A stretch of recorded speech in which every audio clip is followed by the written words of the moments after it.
Once upon a time, in a very far-off country, there lived a merchant who had been so fortunate in all his undertakings that he was enormously rich.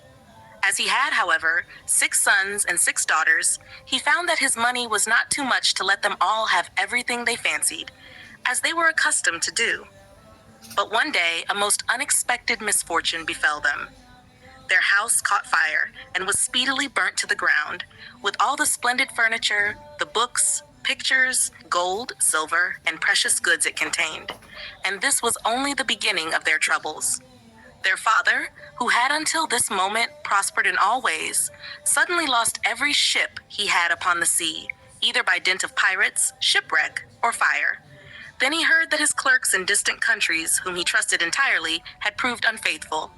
And at last, from great wealth, he fell into the direst poverty. All that he had left was a little house in a desolate place, at least 100 leagues from the town in which he had lived, and to this he was forced to retreat with his children, who were in despair at the idea of leading such a different life. Indeed, the daughters at first hoped that their friends, who had been so numerous while they were rich, would insist on their staying in their houses, now they no longer possessed one. But they soon found that they were left alone, and that their former friends even attributed their misfortunes to their own extravagance, and showed no intention of offering them any help. So nothing was left for them but to take their departure to the cottage, which stood in the midst of a dark forest, and seemed to be the most dismal place upon the face of the earth. As they were too poor to have any servants, the girls had to work hard, like peasants, and the sons, for their part, cultivated the fields to earn their living.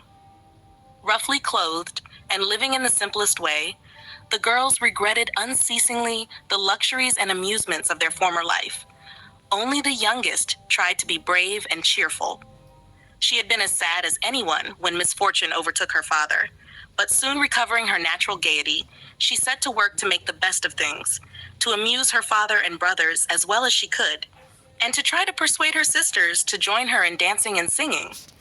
But they would do nothing of the sort, and because she was not as doleful as themselves, they declared that this miserable life was all she was fit for. But she was really far prettier and cleverer than they were. Indeed, she was so lovely that she was always called Beauty. After 2 years, when they were all beginning to get used to their new life, something happened to disturb their tranquility. Their father received the news that one of his ships, which he had believed to be lost, had come safely into port with a rich cargo. All the sons and daughters at once thought that their poverty was at an end, and wanted to set out directly for the town. But their father, who was more prudent, begged them to wait a